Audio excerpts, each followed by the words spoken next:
안녕하십니까, 공병호입니다. 오늘 오후 2시에 이재명 민주당 당대표의 위정교사 혐의에 대한 그런 1심 판결이 있지 않습니까? 이 사건은 일종의 이재명 당대표의 정치적 생명, 또 그리고 유력한 그런 대권 후보가 계속해서 정치를 할 수 있느냐 여부와 관련해서 한국의 공동체에도 상당한 그런 영향을 미치는 그런 판결이고, 또 동시에 이번 사건을 그냥 좀 객관적으로 보게 되면은 이 이재명 당대표의 그런 사람 됨됨이, 그리고 이제 법을 대하는 태도, 그리고 거짓과 사기와 위정을 대하는 그런 태도를 종합적으로 일목요연하게 파악할 수 있는 대단히 의미 있는 그런 사건이라고 볼 수 있는 거죠.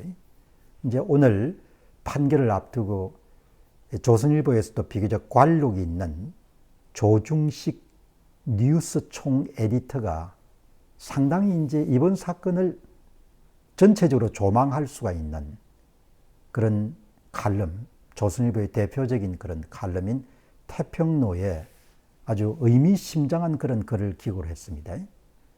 법을 무기로 휘두른 이재명 대표, 결국 자기 운명을 법원에 맡긴 꼴이 돼버렸다. 이제 그런 제목의 기고문과 함께 그 내용을 보게 되면은 이번 사건을 일목요연하게 이해할 수 있게끔 그렇게 잘 정리를 했네요.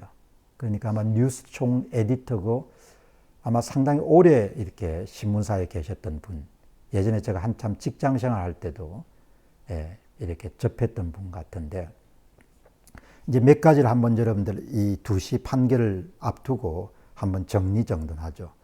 우선은 이재명 대표가 지금은 좀 덜하지만 얼마 전까지만 하더라도 많은 사람들의 입에 고소왕이다 이렇게 불렸습니다. 그러니까 고소를 아주 상대방을 압박하는 수단으로 잘 이용해온 정치인 가운데 한 사람인 거죠.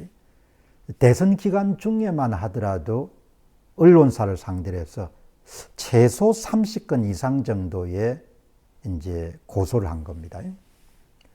그리고 이제 그런 당 대표가 이제 실권을 갖게 되니까 이재명 대표가 이끄는 민주당도 2024년 1월부터 8월까지만 하더라도 이틀에 한 건꼴로 자신과 민주당에 관한 그런 기사를 가지고 언론중재위원회에 제보하는, 이제 그게 기자들한테는 상당히 이제 부담이 되는 거죠. 그러니까 지금 말씀드린 두 가지 사안, 이재명 당대표의 그런 법률 기술자로서 상대방을 압박하기 위해, 특히 언론사를 압박하기 위해 가지고 고소 고발을 남발하는 거나, 또 그가 이끌던 민주당이 그런 언론사의 기사와 관련해서 중재를 이렇게 일삼는, 이제 그런 것은 종합적으로 이재명 대표가 법을 어떻게 대하고 있는지, 이해하고 있는지를 우리들에게 이야기해 주는 거죠. 조중식 뉴스 에디터 이야기를 따르게 되면은 정적을 공격하거나 압박하는 무기 혹은 수단으로 법을 대하는 그런 태도가 바로 이재명 대표의 법률에 대한 관점이다, 이렇게 이야기를 했네요. 세월이 너무나 많이 흐른 사건입니다. 오늘 위정교사 혐의에 관한 그런 이 송사건은 그 사건의 발단이 무려 20년 전인 2002년도에 비롯된 거거든요. 그게 벌써 잊혀질 수 있는 그런 사건인 거죠.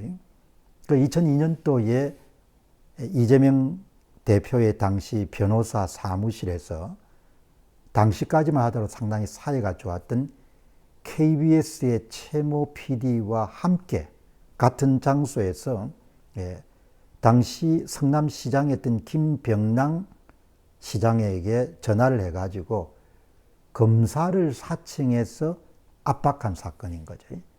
그럼 이제 2002년도 같으면 공소시효가 다 끝났는데, 예, 이게 이제 왜 불거졌느냐.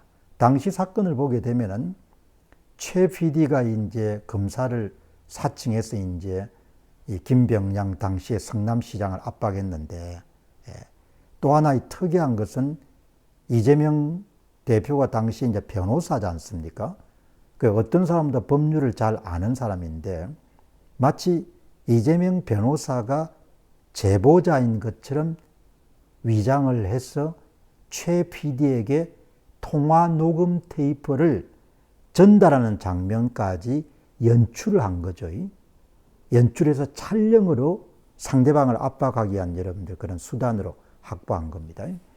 이런 뭐 어마어마한 사건을 여러분들 접하게 되니까 당시에 성남시장이었던 김병량 씨가 발끈해가지고 이재명 대표를 명예훼손으로 고소를 한 거죠. 예. 그런데 이제 2004년도에 공무원 자격 신청 무고 혐의로 이렇게 여러분들 고소를 당했지만 그러나 이제 유야무야 된 거죠. 그래서 그걸로 끝난 겁니다. 그러니까 뭐 이렇게 자기의 정치적 생명을 끊을 수 있는 그런 폭발적인 사건으로 발전될 필요가 없는 겁니다. 그리고 나 16년이 지나서 2018년도에 경기지사에 출마했을 때 검사를 사칭해가지고 내가 누명을 썼다. 이렇게 그냥 이런 거짓말을 해버린 겁니다. 그런 거 안 했으면은 그냥 이렇게 여러분들 뭐 어려움에 처하지 않았을 건데, 누명을 썼기 때문에 이제 그게 김병량 시장이나 이런 사람들이 자기를 고소한 것이 다 이제 무혐의 처리가 된 거죠. 예. 여러분, 이때 핵심적인 그 모든 부분을 다 지켜본 사람이 경기지사 시절의 첫건이었던 수행비서였던 김진성 씨지 않습니까? 예. 나중에 그 김진성 씨가 재판 과정에서 내가 위정했다. 이렇게 밝혀버린 거죠. 예.